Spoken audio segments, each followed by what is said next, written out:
হ্যাঁ হ্যাঁ উজ্জ্বল ভালো আছে।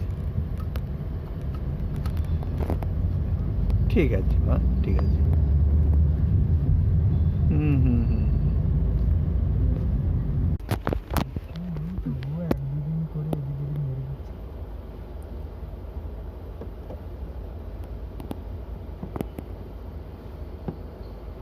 দীঘা কলকাতা।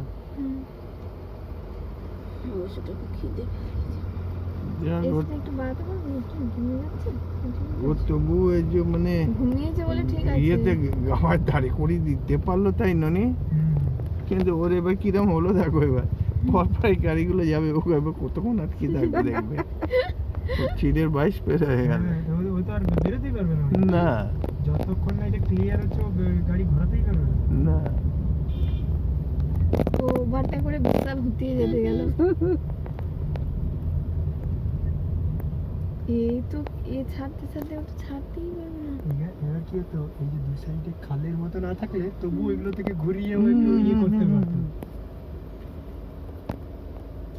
ও তো আর একটু গেলে এখন খালে পড়ে যেত নাকি, নাকি বলো?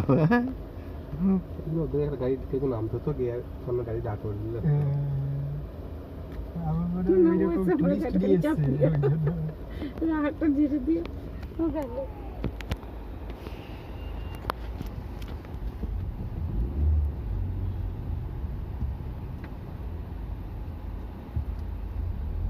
এই সরু রাস্তাটা খুবই প্রবলেম।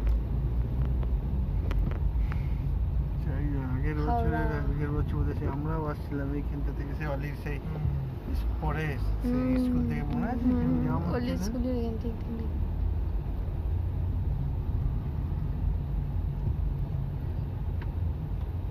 সবই হচ্ছে দীঘা হাওড়া বাস। 5 মিনিট অন্তর গাদা বাস।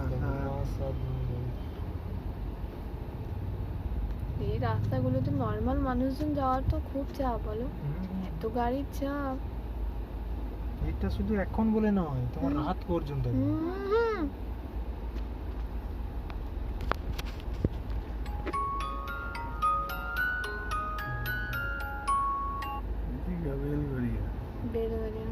হ্যাঁ হ্যালো,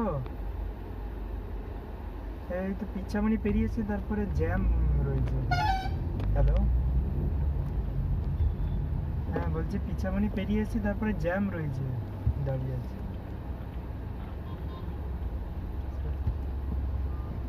তো ইয়ে পর্যন্ত জ্যাম হয়ে গেছে।